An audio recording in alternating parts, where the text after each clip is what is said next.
Day 259. Proverbs 25-26.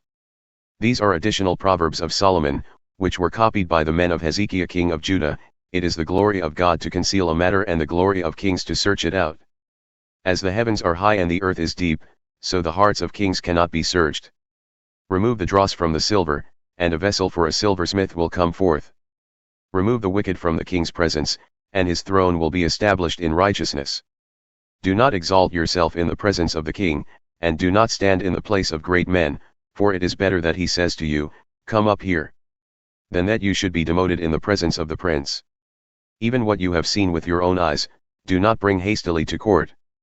Otherwise, what will you do in the end when your neighbor puts you to shame? Argue your case with your neighbor without betraying another's confidence, lest the one who hears may disgrace you, and your infamy never go away. A word fitly spoken is like apples of gold in settings of silver. Like an earring of gold or an ornament of fine gold is a wise man's rebuke to a listening ear. Like the cold of snow in the time of harvest is a trustworthy messenger to those who send him, he refreshes the soul of his masters. Like clouds and wind without rain is the man who boasts of gifts never given. Through patience a ruler can be persuaded, and a gentle tongue can break a bone. If you find honey, eat just what you need, lest you have too much and vomit it up. Seldom set foot in your neighbor's house, lest he grow weary and hate you. Like a club or sword or sharp arrow is a man who bears false witness against his neighbor. Like a broken tooth or a foot out of joint is confidence in a faithless man in time of trouble.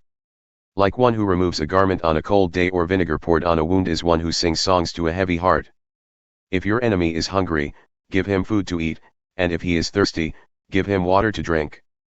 For in so doing, you will heap burning coals on his head, and the Lord will reward you. As the north wind brings forth rain, so a backbiting tongue brings angry looks. Better to live on a corner of the roof than to share a house with a quarrelsome wife. Like cold water to a weary soul is good news from a distant land. Like a muddied spring or a polluted well is a righteous man who gives way to the wicked. It is not good to eat too much honey or to search out one's own glory. Like a city whose walls are broken down is a man who does not control his temper. Like snow in summer and rain at harvest, honor does not befit a fool. Like a fluttering sparrow or darting swallow, an undeserved curse does not come to rest. A whip for the horse, a bridle for the donkey, and a rod for the backs of fools. Do not answer a fool according to his folly, or you yourself will be like him. Answer a fool according to his folly, lest he become wise in his own eyes. Like cutting off one's own feet or drinking violence is the sending of a message by the hand of a fool. Like lame legs hanging limp is a proverb in the mouth of a fool. Like binding a stone into a sling is the giving of honor to a fool. Like a thorn that falls into the hand of a drunkard is a proverb in the mouth of a fool. Like an archer who wounds at random is he who hires a fool or passerby. As a dog returns to its vomit, so a fool repeats his folly. Do you see a man who is wise in his own eyes? There is more hope for a fool than for him. The slacker says, "A lion is in the road." A fierce lion roams the public square. As a door turns on its hinges, so the slacker turns on his bed. The slacker buries his hand in the dish, it wearies him to bring it back to his mouth. The slacker is wiser in his own eyes than 7 men who answer discreetly. Like one who grabs a dog by the ears is a passerby who meddles in a quarrel not his own. Like a madman shooting firebrands and deadly arrows, so is the man who deceives his neighbor and says, "I was only joking." Without wood, a fire goes out, without gossip, a conflict ceases. Like charcoal for embers and wood for fire, so is a quarrelsome man for kindling strife. The words of a gossip are like choice morsels that go down into the inmost being. Like glaze covering an earthen vessel are burning lips and a wicked heart. A hateful man disguises himself with his speech, but he lays up deceit in his heart. When he speaks graciously, do not believe him, for 7 abominations fill his heart. Though his hatred is concealed by deception, his wickedness will be exposed in the assembly. He who digs a pit will fall into it, and he who rolls a stone will have it roll back on him. A lying tongue hates those it crushes, and a flattering mouth causes ruin. 2 Corinthians 9. Now about the service to the saints, there is no need for me to write to you.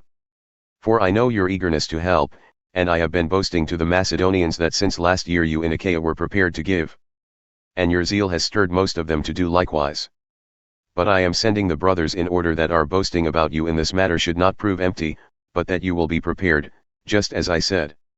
Otherwise, If any Macedonians come with me and find you unprepared, we, to say nothing of you, would be ashamed of having been so confident.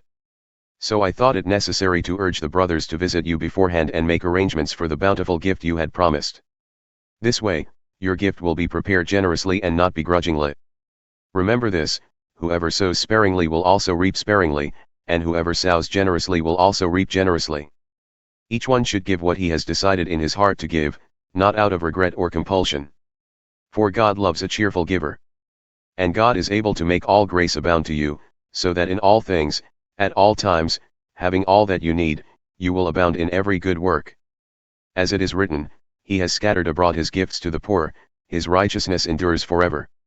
Now He who supplies seed to the sower and bread for food will supply and multiply your store of seed and will increase the harvest of your righteousness. You will be enriched in every way to be generous on every occasion, so that through us your giving will produce thanksgiving to God.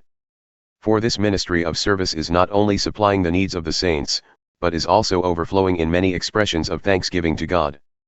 Because of the proof this ministry provides, the saints will glorify God for your obedient confession of the gospel of Christ, and for the generosity of your contribution to them and to all the others.